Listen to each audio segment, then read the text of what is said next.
Le parc national de la Maiella est situé au cœur de la région italienne des Abruzzes, appelée, et ce n'est pas un hasard, région verte d'Europe, car 50% de son territoire est sous tutelle.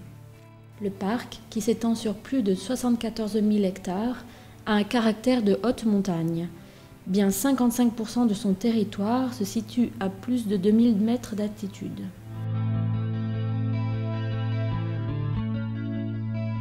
Ce parc est riche de par ses grandes zones de nature à l'état sauvage, où l'on dénombre plus de 2000 espèces végétales et 250 espèces de faune vertébrée, mais tout autant riche par ses aspects historiques et culturels, ainsi que par son artisanat artistique.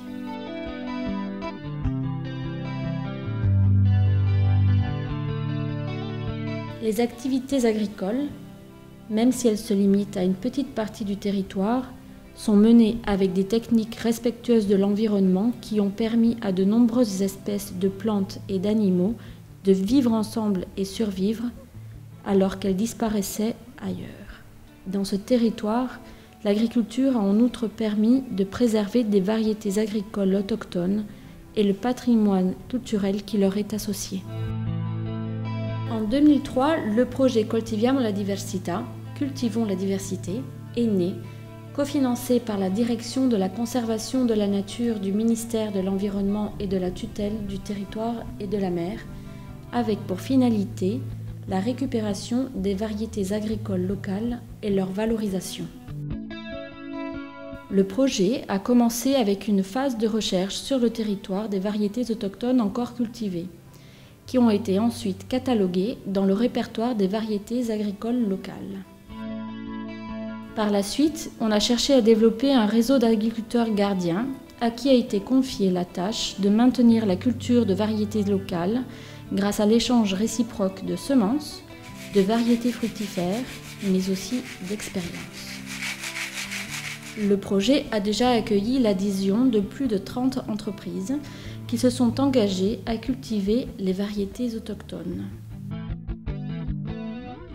mais également à les transformer.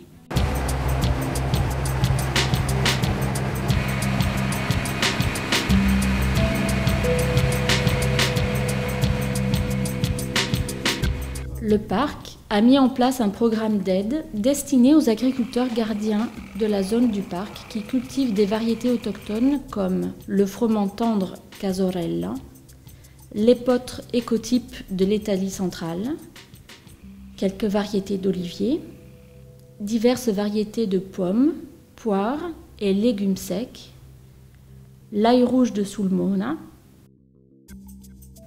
le maïs 8 fils. Par exemple, parmi les différentes variétés locales redécouvertes jusqu'à présent, on trouve le blé tendre Solina. Ce cas est l'un des plus significatifs, car la variété était déjà connue au XVIe siècle. Sa farine est aujourd'hui utilisée pour la production de pâtes, gâteaux et pains. Les aides sont destinées aussi à qui réalise de nouveaux vergers avec des variétés autochtones comme les pommes limoncello, ou également à qui acquiert des outillages pour transformer et commercialiser les variétés comme, par exemple, pour l'achat de moulins pour la farine. Dans le cadre du projet, il est également prévu un soutien pour les frais de certification biologique des productions obtenues. Parmi les diverses actions prévues par le projet, on trouve également l'initiative baptisée Cuciniamo la Diversità, Cuisinons la diversité. Elle associe les restaurants de qualité et autres agritourismes sélectionnés. Ils deviennent ainsi un lieu de rencontre entre producteurs et consommateurs, en proposant dans leur menu des plats de la tradition gastronomique des Abruzzes préparés avec des produits provenant de la filière des agriculteurs gardiens.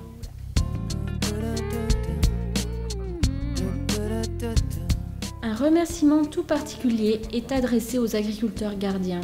Grâce à leur travail, il a été possible de récupérer beaucoup de variétés autochtones promises à une disparition certaine.